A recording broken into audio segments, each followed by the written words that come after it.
स्वागत है आपका। मैं हूं आपके साथ अनुज श्रीवास्तव। बुलेटिन की शुरुआत करते हैं। उत्तराखंड में पुलिसकर्मियों को 4600 रुपए ग्रेड पे के मामले में एक बड़े आंदोलन की तैयारी शुरू हो गई है। 25 जुलाई के दिन सुबह 10 बजे पुलिसकर्मियों के परिजन आंदोलन के क्रम में धरना देने दून परेड मैदान आ रहे हैं। हालांकि पुलिस मुख्यालय स्तर से लेकर शासन स्तर तक प्रयास किए जा रहे हैं कि किसी तरह पुलिसकर्मियों के प्रमोशन और ग्रेड पे के मसले पर फैसला हो जाए। इस मामले में 2 बैठकें हो चुकी हैं। पुलिसकर्मियों के परिजनों का 25 जुलाई को प्रस्तावित धरना कार्यक्रम के फोटो सोशल मीडिया में तेजी से वायरल हो रहे हैं।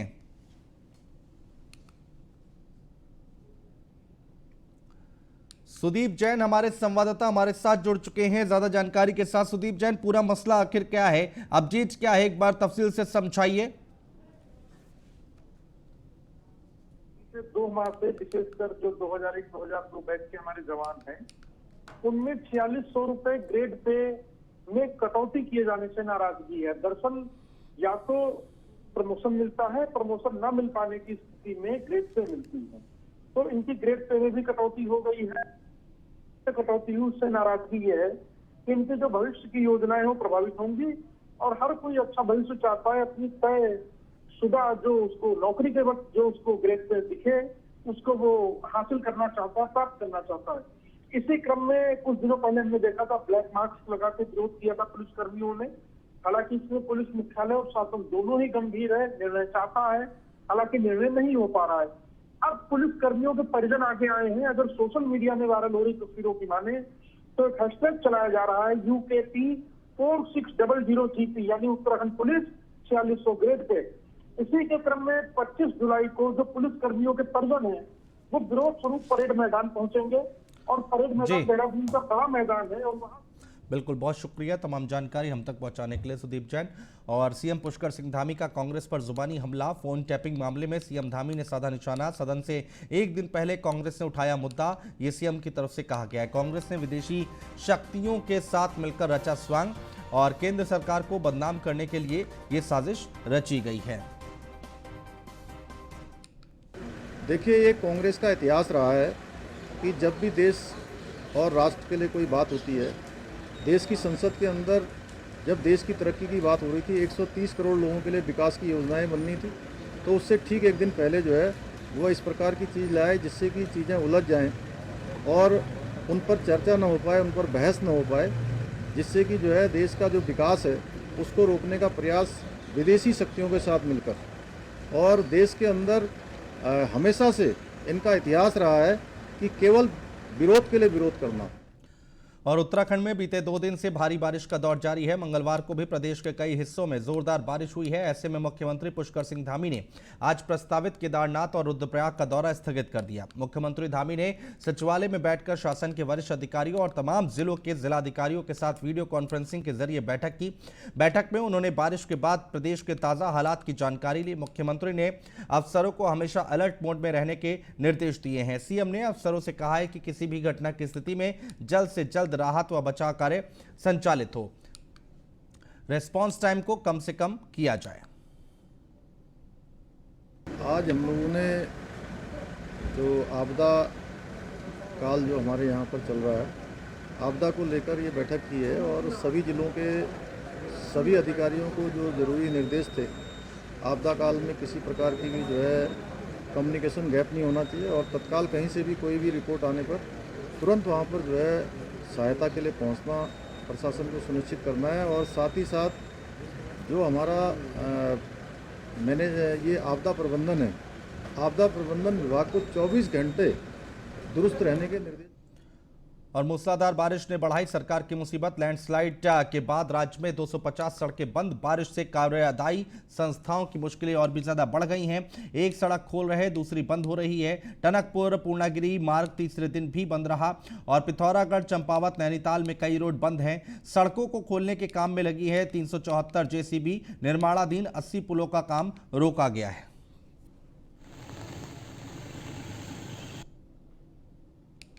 तो लैंडस्लाइड के बाद राज्य में 250 सड़कें बंद हो गई हैं। मूसलाधार बारिश जो है वो अब मुसीबत बनती दिखाई दे रही है। बारिश से कार्यदायी संस्थाओं की मुश्किलें और भी ज्यादा बढ़ती हुई दिखाई दे रही हैं। बारिश मुसीबत बनी हुई है। एक सड़क खोल रहे हैं तो दूसरी बंद हो रही है, तो दिक्कतें लगातार सामने आ रही हैं। मूसलाधार बारिश हो रही है जिससे मुसीबतें बढ़ रही हैं। टनकपुर पूर्णागिरी मार्ग तीसरे दिन भी बंद रहा।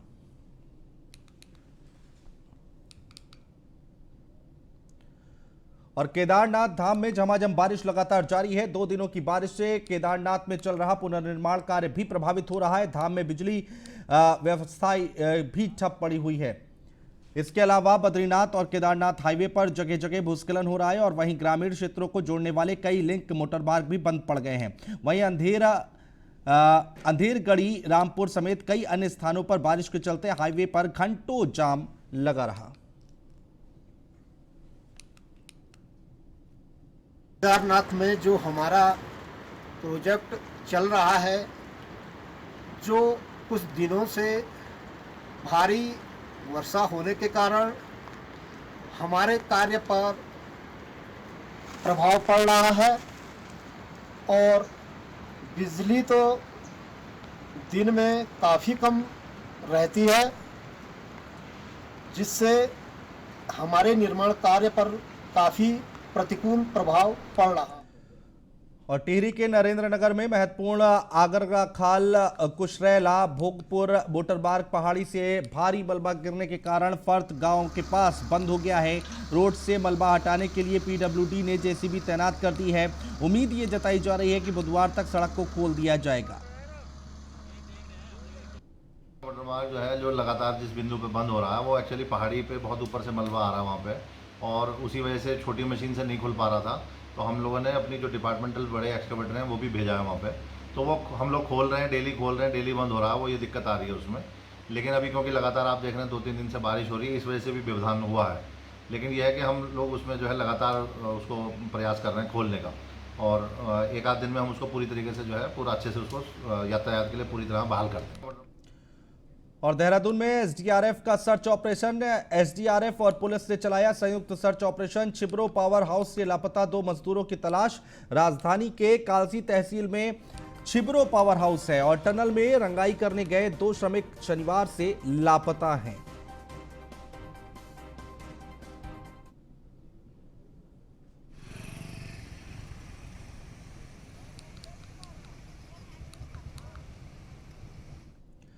और डोईवाला विधानसभा के मोहम्मदपुर बड़ी में सुसवा नदी में पिछली बरसात के बाद भूमि कटाव और ग्रामीणों के घर बचाने के लिए बनाए गए लगभग 2.25 करोड़ से बने पुश्ते पहली बरसात भी नहीं झेल पाए और टूटने लग गए हैं, जिससे पुश्ता निर्माण की गुणवत्ता पर सवाल उठना शुरू हो गया है।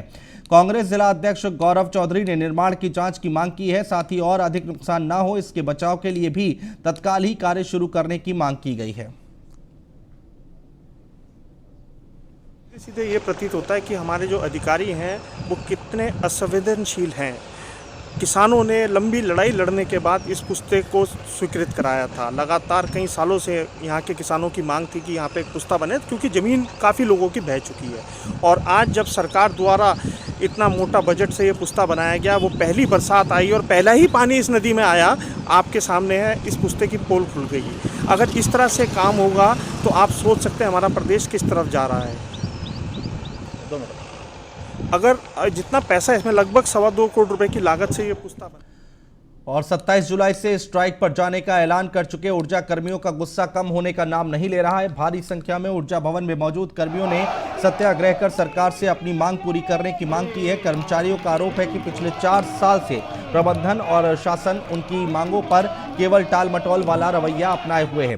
कर्मचारी नेता दीपक बेनीवाल का कहना है कि ऊर्जा मुख्यालय में सत्याग्रह आंदोलन के बाद UJVNL में कार्यक्रम होगा और इसके बाद भी सरकार नहीं जागी तो फिर 26 जुलाई रात से प्रदेश भर में स्ट्राइक कर दी जाएगी।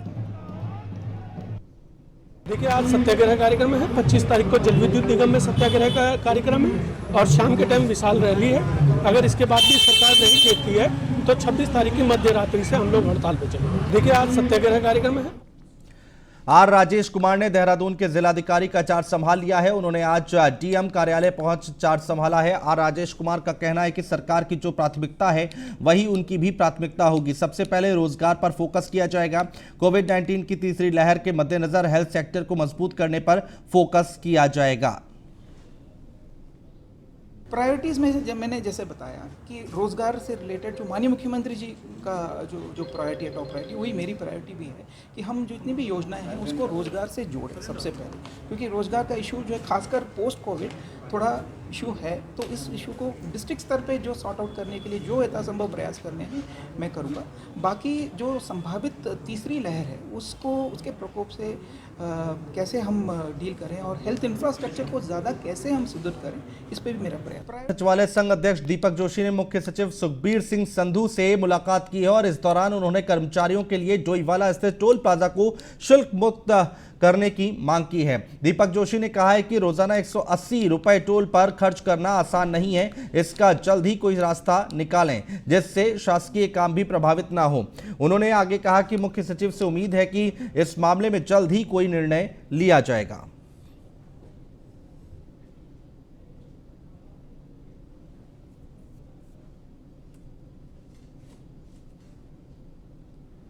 हमारे कई कर्मचारी प्रतिदिन यहाँ सरकारी कार्यालयों में कामकाज के लिए आते हैं और उनसे 300 रुपये पर डे या 180 रुपये पर डे फास्टैग होने पर ये लिया जाता है, जो हम लोगों ने इस शुल्क को माफ़ करने का अनुरोध चीफ सेक्रेटरी से किया है, चूँकि चीफ सेक्रेटरी साहब एनएच को देख चुके हैं और एनएच के अधिकारियों को निर्देश देने के लिए हमने अनुरोध किया है। कर्मचारी जो कि सरकारी कार्य से अप डाउन करते हैं, ऋषिकेश, लच्छीवाला और इसके आसपास के जो कर्मचारी हैं, वो लोग प्रतिदिन चाहे वो सचिवालय हो चाहे हमारे जनपद देहरादून के दूसरे कार्यालय हों, उनमें अपना शासकीय कार्य करते हैं, तो उनको इससे छूट मिलनी चाहिए। लच्छीवाला और हरिद्वार में कांवड़ियों पर रोक लगाने के बाद रुड़की विधायक ने अपनी विधानसभा क्षेत्र में गंगा जल बांटने के लिए टीम का गठन किया है। उनका प्रयास है कि प्रशासन का सहयोग करते हुए लोग घरों में शिवरात्रि पर्व मनाएं और आसपास के मंदिरों में भी गाइडलाइंस का पालन करते हुए जलाभिषेक किया जाएगा। बता दें कि उत्तराखंड सरकार की तरफ से इस साल भी कांवड़ यात्रा पर रोक लगाई गई है।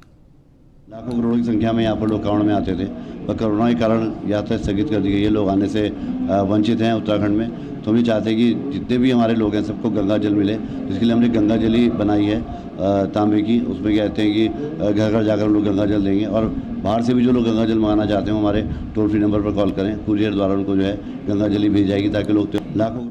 और अंतर्राष्ट्रीय क्रिकेटर स्नेह राणा इंग्लैंड दौरे से लौटकर वापस देहरादून पहुंच गई हैं। आज प्रेस क्लब में स्नेह राणा ने पत्रकारों से बातचीत की और इस दौरान उनके दोनों कोच भी मौजूद रहे। स्नेह राणा देहरादून की रहने वाली हैं। उन्होंने क्रिकेट का कहा देहरादून की चिल्ड्रन एकेडमी से ही सीखा है और स्नेह राणा ने हरियाणा और पंजाब की ओर से क्रिकेट खेला है। वो अंडर 19 महिला क्रिकेट टीम की कप्तान भी रह चुकी हैं। देखिए, मेरा मानना ये है कि हमारे उत्तराखंड में टैलेंट की कमी नहीं है। आप कहीं भी किसी भी जगह जाके देखेंगे, लड़कियां बहुत ही ज़्यादा प्रेरित हैं और बहुत ज़्यादा खेलने के लिए आगे आती हैं। सिर्फ एक उत्तराखंड में एक एसोसिएशन ना होने के कारण पहले लड़कियां नहीं आगे आ पाई हैं, इसका एक बहुत बड़ा कारण ये था। लेकिन जब से एसोसिएशन आई है 2 साल से, मुझे लगता है काफ़ी लड़कियां आगे आ रही हैं और मैं चाहती हूँ कि और भी लड़कियाँ या हमें देख के या अपने कोई भी उत्तराखंड की जो अभी रिप्रेजेंट कर रही है गर्ल्स, उनको देख के इंस्पायर हों और आगे आएँ। और नैनीताल के मंदिरों में सावन की रौनक देखने को मिली है। कई लोग कांवड़ लाकर भोले शंकर को खुश कर रहे हैं, तो वहीं देश भर में 52 शक्तिपीठों में शामिल नैनीताल की नैना देवी भी दूर दूर से श्रद्धालु दर्शन करने पहुंचे। साथ ही शिवलिंग पर जलाभिषेक भी किया। स्थानीय लोगों के साथ साथ पर्यटक भी मां के दर्शन करने नैना देवी मंदिर पहुंचे। पानीपत से आए हैं, हम नैनीताल घूमने आए हुए थे, यहाँ माता रानी के दर्शन किए और आज बाय चांस आज सोमवार, सावन का पहला सोमवार है। बहुत अच्छा लगा, मंदिर बहुत अच्छा बना हुआ है, साफ़ सुथरा बना हुआ है, बहुत अच्छा लगा। माता रानी के दरबार में आने का मौका मिला। ये तो बाय चांस हम नैनीताल आए हुए थे और आज मौसम ऐसा बना हुआ है कि यहाँ पर गर्मी भी नहीं है, भीड़ भड़ाका भी नहीं है।